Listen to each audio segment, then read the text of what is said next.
Have you ever wondered about the story behind the 10th plague in the Bible?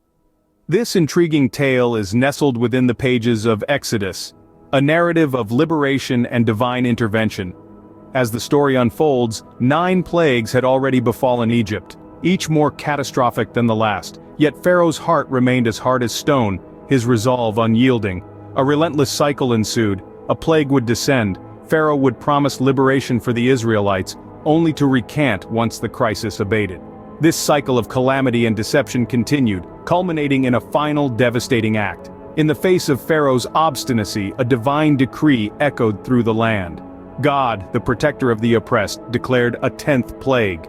This was not merely another torment, it was the most dreadful of them all, a plague that would touch every household, sparing none but those marked by faith. And so it was. God declared the 10th plague, the death of every firstborn in Egypt. Imagine the dread-filled night when the Israelites were instructed to mark their doors with lamb's blood. This wasn't just any night, it was a night heavy with anticipation, a night that would change the course of history. The Israelites in their humble homes huddled together, each family with a lamb that they had cared for since the start of the month. This lamb was to be their salvation. With solemnity, they slaughtered it at twilight, catching the lifeblood in a basin. Then, taking a bunch of hyssop, they painted the doorframes of their homes with the lamb's blood. This blood served as a sign, a protective shield. It was a symbol of their faith, their obedience, and their unique covenant with God. It was this blood that stood between them and the angel of death, a divine entity sent to execute God's judgment upon the stubborn Pharaoh and his people. As the night deepened, a chilling wind swept through the land of Egypt. It carried with it the angel of death, who moved unseen and unheard among the homes of the Egyptians. Every house unmarked by the lamb's blood felt his touch, every firstborn within succumbing to his silent call.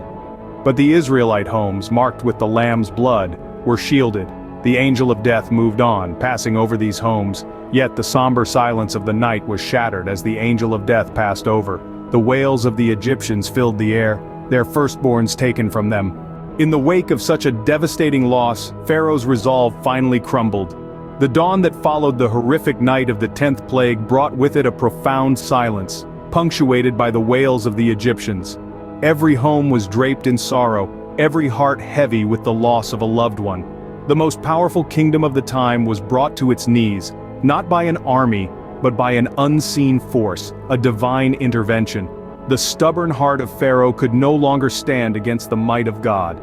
The death of his own son, the heir to his throne, was the final blow that shattered his resistance. Overcome by fear and grief, he finally conceded to the demands he had so vehemently resisted. He released the Israelites from the bonds of slavery, setting them free to leave Egypt and journey towards their promised land. This moment marked a significant turning point in the narrative of the Israelites. It was not just about their physical liberation from the shackles of slavery, but also a spiritual awakening, a testament to their faith in God's promise. The story of the 10th plague serves as a poignant reminder of the enduring power of faith and the ultimate triumph of the oppressed. And so, from the depths of despair, the Israelites found their liberation, their journey to freedom finally beginning.